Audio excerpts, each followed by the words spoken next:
हाय. माझा आजचा विषय तुम्ही वाचलाच असेल. आपल्या मुलांची पर्सनॅलिटी चेंज करायला जाऊ नका, असा आजचा विषय आहे. आणि अर्थातच हा विषय पालकांसाठी आहे. कारण पालक खूपदा या धडपडीमध्ये असतात, की आपल्या मुलाला काय शिकवू, काय नको आणि त्याला किती काय काय यायला पाहिजे. आणि आता नवीन निघालेला हा एक फंडा म्हणूया, जो की मुलांसाठी जास्त घातक आहे. तो म्हणजे ते जास्तीत जास्त प्रोजेक्ट कसे होतील, जसे लोकांसमोर येतील.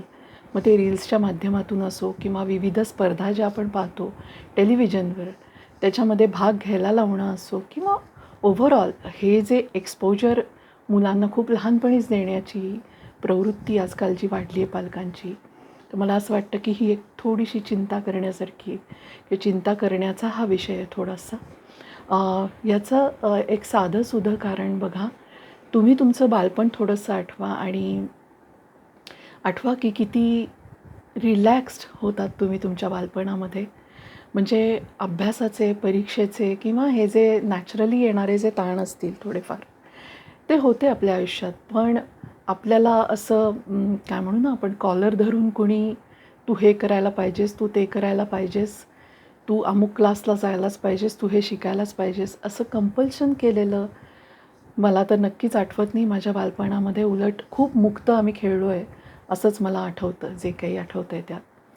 तर हा जो एक पार्ट आहे मुलांचा, आपलं आपण वाढणं आणि आपल्या आपण काही गोष्टी शिकणं आणि मुख्य म्हणजे खूप मुलांमध्ये मिसळणं, खेळणं मनसोक्त, व्हॉटेवर त्यांना जे आवडत असेल त्या गोष्टी करणं, हे त्यांना बालपणात मिळणारा मला वाटतं हक्काचं सुख आहे आणि ते त्यांना आजकाल थोडंसं कमी मिळतं आहे.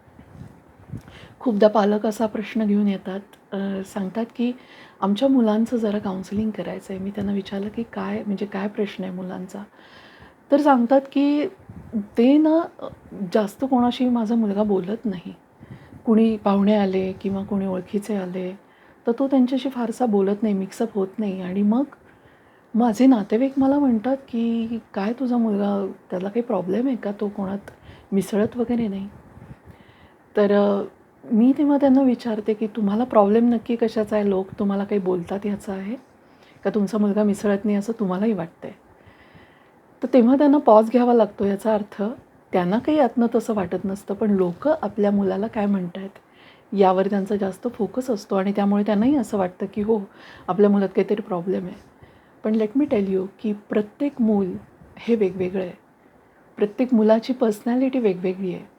तुम्हाला जर आणि होतं असं की पालक म्हणून तुम्ही एक आदर्श पर्सनॅलिटी डोक्यात ठेवलेली असेल, तर तुम्हाला तसं तुमचं मूल घडलं तरच ते योग्य किंवा आदर्श असं वाटतं. व्हेअरॲज प्रत्येक माणूस वेगळा आहे. प्रत्येक माणसाची पर्सनॅलिटी वेगळी आहे आणि सगळ्यांमध्ये मिसळणारा, बडबड करणारा म्हणजेच चांगलं, असं अजिबात नाही आहे. आणि असा जनरली तुम्ही बघाल, बऱ्याच पालकांचा असा प्रयत्न असतो की माझं मूल चार चौघात पटकन मिसळलं पाहिजे, त्याला स्टेजवर वावरायला भीती नाही वाटली पाहिजे, त्याला एकदम सगळ्यांमध्ये लगेच हाय केल्यानंतर लगेच हाय करून बोलता आलं पाहिजे. असं नाही होणार. कारण तुमचं मूल तसं नसेल, त्या कॅटेगरीत नसेल, तर ते तसं नाही वागणार आणि ते नॅचरल आहे आणि ते ओके आहे. एक्स्ट्रोव्हर्ट पर्सनॅलिटीवर आजकाल खूप भर दिला जातो आहे, की जी लोकांमध्ये मिसळणं, पुढे होऊन बोलणं वगैरे.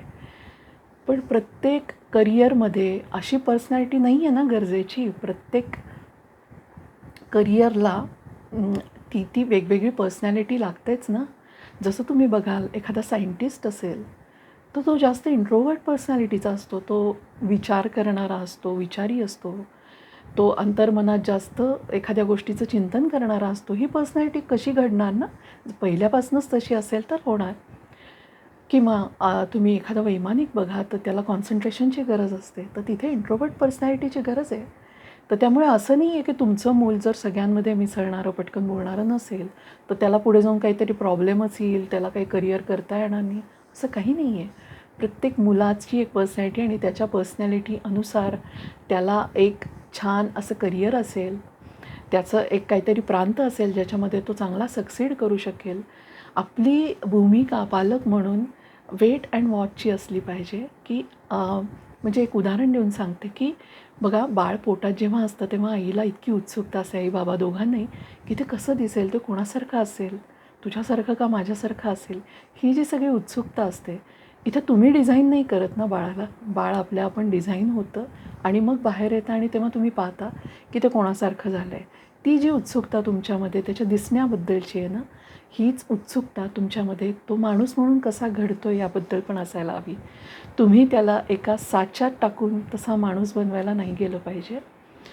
त्यापेक्षा वेट अँड वॉचच्या भूमिकेमध्ये त्याचं जे फुलणं आहे, त्याचं विकसित होणं आहे, ते अतिशय हळूवारपणे बघायला पाहिजे तुम्ही. तुम्हाला तो अचंबा असला पाहिजे की ते कसं घडतं आहे, त्याची पर्सनॅलिटी कशी असणार आहे, त्याला बोलायला आवडेल, सगळ्यांमध्ये मिसळायला आवडेल का नाही आवडणार. आणि बघा, बऱ्याचदा पर्सनॅलिटी तुमच्या म्हणजे नवरा बायको म्हणून तुम्ही जसे दोघंजणे आहात त्याच्यावर बरीचशी अवलंबून असते. काही इन्हेरंट जन्मजात आलेले गुण असतात, काही परिस्थितीनुसार मिळणारे गुण असतात. अशा सगळ्यातनं पर्सनॅलिटी बनत असते. पण अमुक एक पर्सनॅलिटी म्हणजेच चांगली पर्सनॅलिटी आणि तसे कोणी नसतील तर त्यांचं काहीतरी प्रॉब्लेम येईल असं काहीही नाही आहे. तर त्यामुळे मुलं जशी घडत आहेत घडू देत, त्यांचा विकास बघणं हे आपल्या हातात आहे. दुसरी महत्त्वाची गोष्ट मला असं वाटतं की पालक आजकाल मुलांवर हर तऱ्हेच्या क्लासला लावायच्या मागे असतात. त्याला स्पोर्ट्सलाही टाकायचं, त्याला चित्रकलेचाही क्लास पाहिजे, त्याला काय जिम्नॅस्टिक पण पाहिजे, त्याला एखादं वाद्य आलं पाहिजे. तुमचं मूल म्हणजे सुपरमॅन नाही आहे किंवा सुपर पॉवर घेऊन आलेलं कोणी नाही आहे. तर त्यामुळे असा जो तुमचा प्रयत्न आहे. आणि कसं होतं माहिती आहे, बऱ्याचशा पालकांना ना आपण जे स्वप्न पूर्ण नसतात केलेली ती त्या मुलांकडनं करून घेण्याचा हव्यास असतो. पण नॉट नेसेसरी की तुमच्या मुलाची स्वप्न पण सेम तुमच्यासारखीच असतील. तर त्यामुळे त्याला निदान तो विचार करेपर्यंतचा तरी वेळ दिला पाहिजे की त्याचं स्वप्न नेमकं काय आहे, त्याला काय करायला आवडतं. आणि एक विशिष्ट वेळ आल्यावर मूल स्वतःहून सांगतं की मला काय आवडतं. त्यांनी जर आग्रह धरला की मला हा क्लास लावायचा आहे, मला हे शिकायचं आहे, तर तुम्ही ते जरूर करायला पाहिजे. मात्र आजकाल तर शाळेत पण खूप लवकर घालत आहेत, तर इतक्या लहानपणी मुलांना शाळेत घातलं नाही पाहिजे. तुमची सोय म्हणून तुम्ही कुठेतरी मुलांना अडकवलं नाही पाहिजे. कारण मुलांचा मेंदूचा विकास होत असताना आईवडिलांशी बॉन्डिंग तयार होणं ही त्यातली महत्त्वाची गरज असते. ते ज्यांचं छान तयार होतं ती मुलं चांगली डेव्हलप होऊ शकतात. त्यामुळे पहिली 3 वर्ष मुलाला अतिशय चांगला बॉन्ड देण्याचा प्रयत्न केला पाहिजे, प्रेम आणि विश्वास देण्याचा प्रयत्न केला पाहिजे. आणि हे तुझं घर आहे आणि तू आमचा आहेस हे दाखवायचा प्रयत्न केला पाहिजे. दाखवायचा इन द सेन्स ते त्याला फील झालं पाहिजे. तर असं सगळं करण्याचा प्रयत्न पालकांचा असेल तर त्यांचं मूल नक्कीच छान घडेल असं मला विश्वास आहे. तर हा होता आजचा विषय. कसा वाटला मला जरूर सांगा. मी इथेच थांबते.